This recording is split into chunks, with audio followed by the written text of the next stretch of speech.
Hello everyone. Today we talk about how to fix the app of Fiverr. Here we go to settings.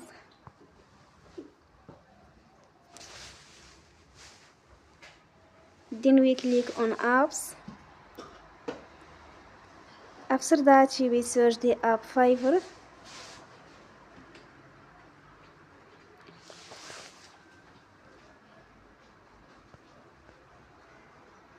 And here we click. Then we will on for stop. After that we go to storage. Then we click on clear cache.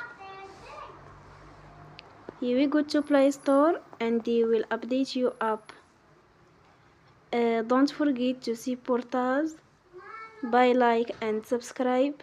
See you next time and thank you for watching.